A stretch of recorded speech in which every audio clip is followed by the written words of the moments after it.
Okay, I'm going to give you a quick demo of how to read in some data downloaded from the SSW-RS website into Matlab. I'm going to start by giving you an overview of the FECOM grid structure and the netcdf file structure as well. So let's start with the grid. As you know, FECOM uses an unstructured grid, which means you can have areas in your domain of very high resolution and then areas of very low resolution. And this makes your models more computationally efficient. The grid itself is made up of a number of triangles, and here's an example grid.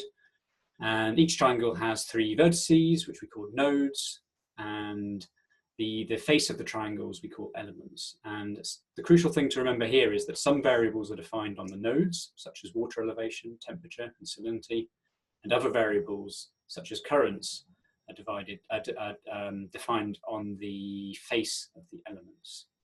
So there's a different number of nodes than there are elements within your model, and that's why it's quite important to remember some variables are defined on one and some are defined on the other, and hopefully that will become apparent as we go through this. The data are all stored in netcdf files. This stands for Network Common Data Form, and if you want to find out more about this format, you can go to this website. The website describes these data as, or this file format as being self-describing, portable, scalable, appendable, shareable, and archivable. So this makes the file format really suitable for storing large arrays of structured data, such as output from hydrodynamic models. So it's widely used by the scientific community for storing all sorts of scientific data. The SSW-RS data is stored as scaled integers predominantly, and this means that you can store the data at a lower precision than it was generated using the hydrodynamic model. If we saved it at high precision floating point numbers, the files would be unmanageably large, especially for 25 years. So NOC have scaled them down and saved them as integers. The precision stored in the file is still adequate for most applications though. So the data within the netcdf files obviously contains the variables, but then there's also description of the dimensions of those variables and then metadata as well. In FECOM, 2D fields have 2 dimensions corresponding to time, and then the second dimension is horizontal space. So that's either nodes or elements, depending on what parameter you're thinking about. And the 3D fields have 3 dimensions corresponding to time, horizontal space, and then your vertical dimension, your sigma layer. And a good way of looking at the headers or the metadata from these files is to use a command line tool called ncdump, or a similar function in Matlab called ncdisp. So let's have a quick look at ncdump. If we go to a command terminal, in this directory, we've got a number of the daily output files.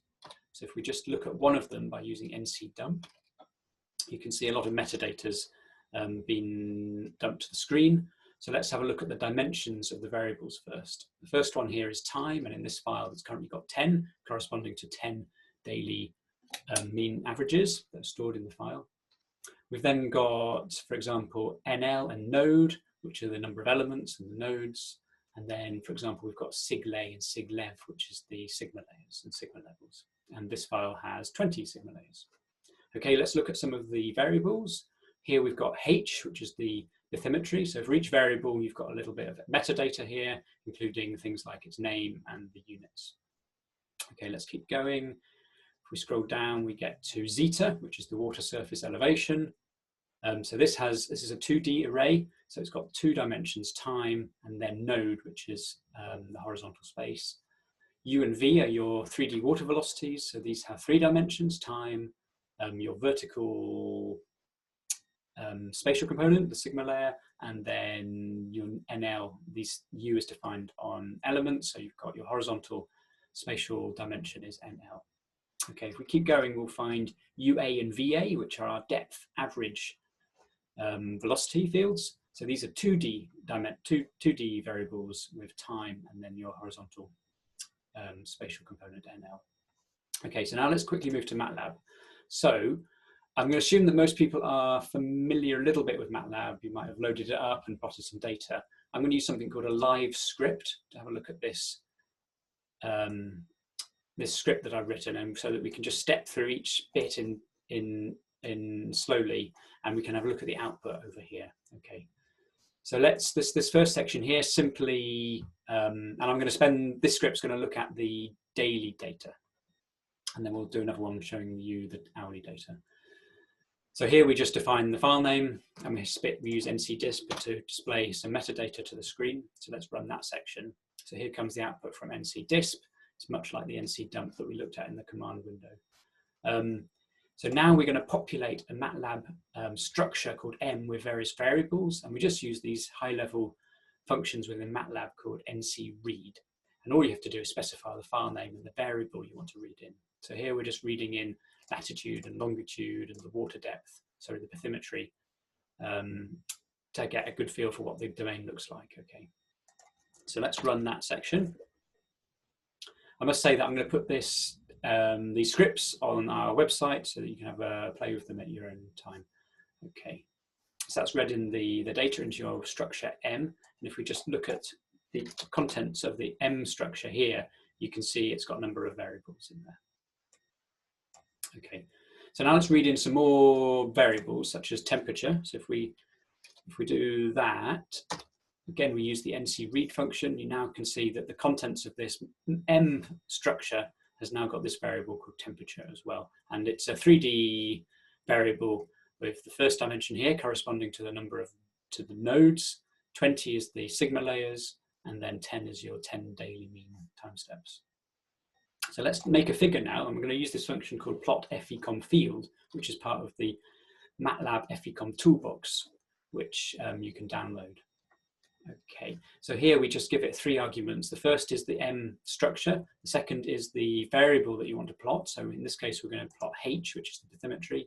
And then we're going to plot it. We're going to say we want to use the lat long variables as your XY coordinates, just by putting this flag PLL into the variable, into the function.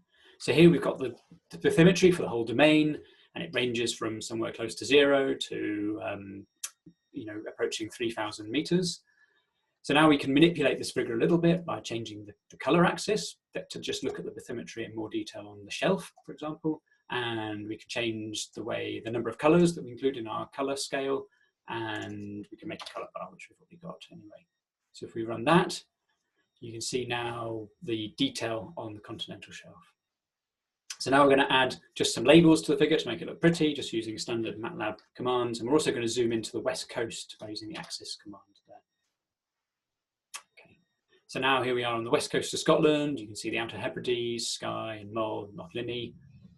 Okay, so now we are going to have a look at the sea surface temperature in a file. So again, we're going to use the plot FECOM field, but this time instead of plotting the bathymetry, we're going to give it the temperature variable, and we're going to say to look at the first sigma layer, the sea surface, and the first time step in the file as well. And we're going to change the axis to have a look at the west coast again, rather than the whole Scottish shelf model, and we're going to change the color scale from 8 to 15 degrees centigrade.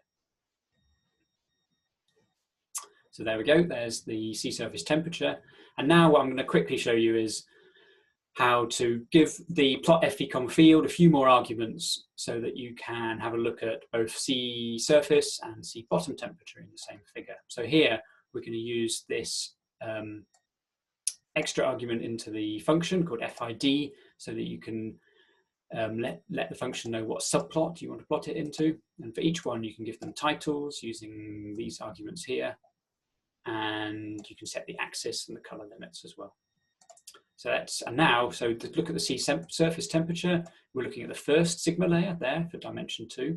And then for the sea bottom temperature, you want to look at the last sigma layer. So again, we define the sigma dimension, we just put end in there in Matlab. So if we run that, it should make a new figure over on the right-hand side. Here we go. So now you can see in June, the sea surface temperature is warmer than the sea bottom temperature, for example.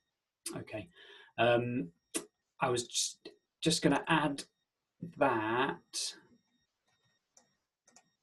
I've completely forgotten what I was going to say now. It doesn't matter. I'm going to do another demo showing you how to look at some of the hourly data, and I'm sure I'll come back to that. Thanks very much.